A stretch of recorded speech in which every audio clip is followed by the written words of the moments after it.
in the middle of 2020, I wrote this article. When I heard the quote above by Carl Jung, the reason for evil in the world is that people are not able to tell their stories, I had a clear idea about what he was talking about. My interpretation of what he said is that unless someone is able to talk about what they have been through, they will end up harming others.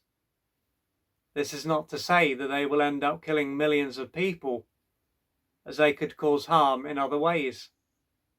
Undoubtedly, when it comes to evil, there are many ways that it can manifest. Of course, someone like this can kill others, but they can also just make certain people's lives a misery. They could abuse whoever they are with, and if they have children, they could also abuse them. If someone has a lot of money and power, they can have a more hands-off approach, using their resources to cause harm and chaos. Seeing people suffer on a mass scale could fill them with pleasure. To say that someone's experiences in this life alone will define whether or not they cause harm wouldn't be accurate. It has been said that someone's genetics and what took place while they were in the womb will also play a part. Still, even if someone is born with certain tendencies, it doesn't mean that they are destined to harm their fellow human beings.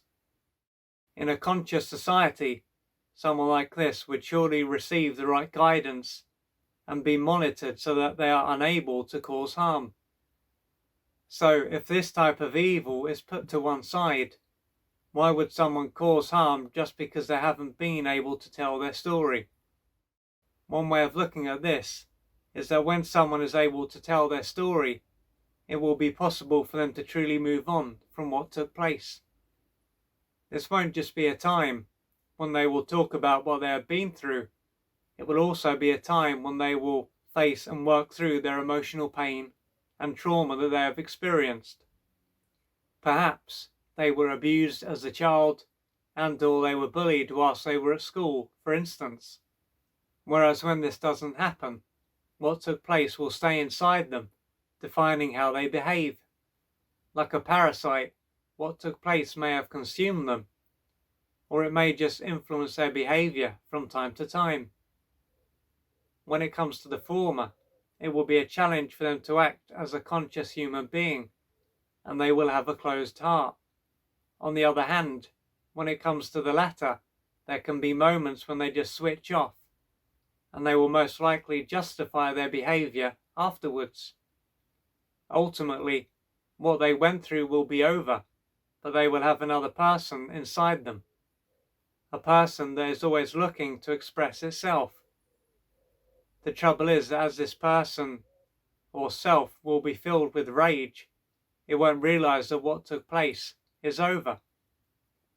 As a result, the people who had nothing to do with what they went through will be held accountable. They would have gone from being abused to being abusive, and this is often how abuse gets passed from one generation to another. Taking this into account, this shows how important it is for someone who is mistreated to process what took place. Simply repressing what took place is not the answer. This pain will just build up inside them and control them. The problem here is that if society doesn't teach self-awareness or self-knowledge in the education system or encourage it in general, how is someone who is mistreated going to realize that they need to tell their story, let alone to tell it? Their mind's defenses or their brain's defenses will protect them from their pain, and they will prevent them from being able to remember what took place.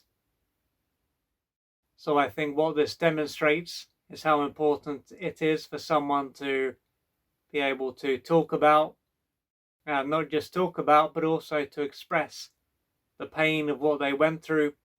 And through doing this, they will be able to go from someone who, assuming that they were abused and neglected, for example, and they will be able to go from someone who wants revenge and is carrying a lot of anger and rage and hate to someone who no longer needs revenge and is no longer carrying as much rage, hate, and anger. So if you can relate to this and you are in a lot of pain and you carry a lot of fiery emotions, and perhaps sometimes these end up controlling you, then it will be a good idea for you to reach out for external support so that you can start to work through your wounds and to gradually become more loving, more at peace, because what you went through wasn't your fault.